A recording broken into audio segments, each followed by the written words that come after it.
ba kayo nag-start? Start? This February, after ng, patapos na kami sa Arabella. So after nun, siguro a few weeks tapos, roll yun na kami. Kaya mo ba yan? Actually, sinabay ko na rin sa Arabella. Kasi napansin ko, nung lumabas ako sa uling kahihan, medyo malusog pa ako. So nakita ko rin ko sa TV. Talagang nag-una ako. Kasi kasunod ka ako ng Arabella. At least Arabella medyo. Tapos dito, ngayon, I need to lose mga 5 to 7 more pounds. Kulang pa. So, kasi yung role ko dito, ex-convict. So, talagang medyo kailangan. Na-portray mo na dati? Hindi pa. This is my first time to portray an ex-convict na kakalaya lang. Tapos, 25 years ako nakulong. Tapos, hindi ko na alam yung bago na. So, mas hahanapin ko natin.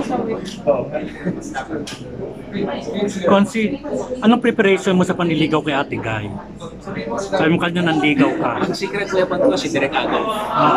Kasi naging close kami ni Direk Adolf sa production. Pero hindi ko alam na close mo lang sila ni Ate Guy. So doon pa lang malaki na yung advantage. Pero tingin ko yung clincher talaga yung material. Saka yung role ng lahat ng characters. Lalo na yung role ni Ate Guy. And sabi sa akin ni Ate Guy, first time niyang gaganap na bulag. So doon siya na-challenge. And I think isa yun sa mga talagang nagpainganyo sa kanya. Parang first time na yung character. Tsaka kasama na doon yung lambing ko. Oo. Malambing ako. Yung charm, di ba? Napabigay din. Napabigay na, sabi nga ni Kuya kanina, isang Alfred Vargas yung nakapagpabalik. Di ba? So, Oo. wow! Pero it's because of Direk, the material, and maraming mga program. Na gano'n ba? Umaasa ka ba na magka-awards since magagaling yung mga artist ng kasama mo dito? Well, sila for sure magkaka-awards. Pero ako, I'm gonna give everything I've got sa project na to. Kasi sasamantalahin ko na kasi sino ba naman ang mga artista na nabibigyan ng chance na makatrabaho ang Nora Honor at saka Gina Alahar. So ngayon, hindi ko sasayangin yung opportunity. May pressure na, siyempre, di ba? Oo, meron kasi kahit ako, pinipressure ko sarili ko. Oo. No, talagang talagang wow. I'm gonna give everything I've got here. Para mo talaga makatrabaho ang isang Nora Honor. And for me, it's a dream come true. And actually, Ate Guy, kung pumunta po ako sa bahay ninyo, wala po akong expectation talaga, no? Parang 50-50. Talagang nagdasal na lang ako, sana pumayag si Ate Guy kasi dami ko rin ibang producers na nakausap na hindi ko basta-basta tumatanggap si Ate Guy ng project. So, I'm just very happy kasi with Direk Adolf tsaka si Ate Guy. I just feel so blessed. Kinakabahan ako sa first day ng shooting namin this month. Pero mas excited ako to work with Miss Nora Honor and Direk Gina. Yun ang talagang akin nasa puso.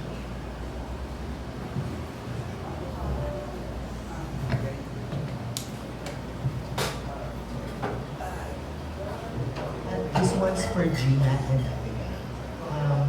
It's an honor to see you, to meet you. Dati sinusulat ko lang na dapat maging national artist ka. Ngayon, national artist ko na, Abigail. And si Gina, ito, the questions for both of you.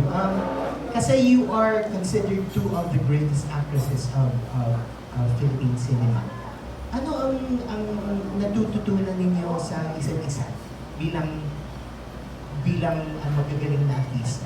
What have you learned from each other yung mga panahon na nakatrabaho ninyo ang isa't isa?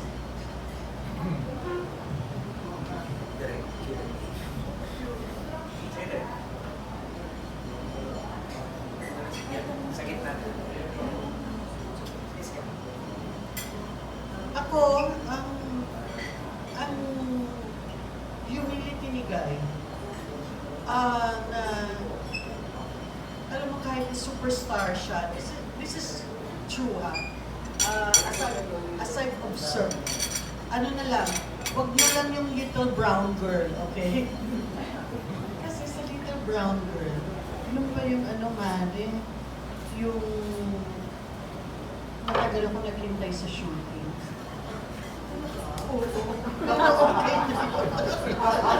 Kasi nag-aaway kayo ni Pip noon, ayaw mo mag-shoot. Hanggat hindi kayo nagkakabati.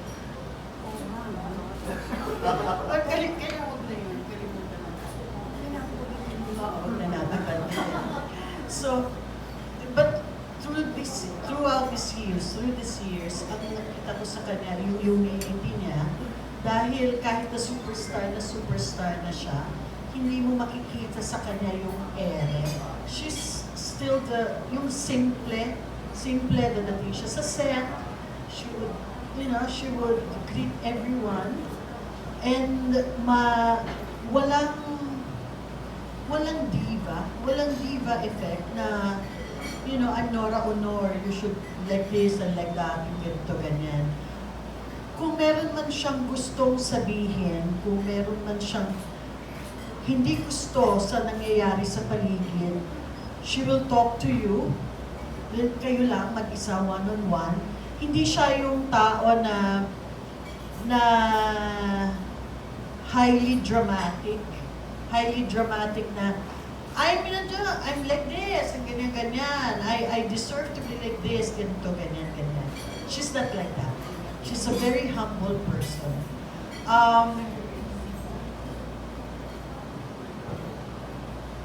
Yung humility na yon hindi makikita, bihirang makita sa isang taong napakarami ng achievements, na maaari naman siyang magkaroon na talaga ng entitlement, pero wala kang makikita ganun sa kanya, wala kang makikita entitlement sa kanya. So, if I have that virtue, if I have that humility, then I can say na Nora Honor na ako.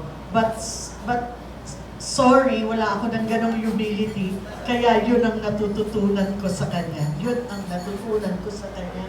At matututunan pa rin sa kanya ang pagiging humble.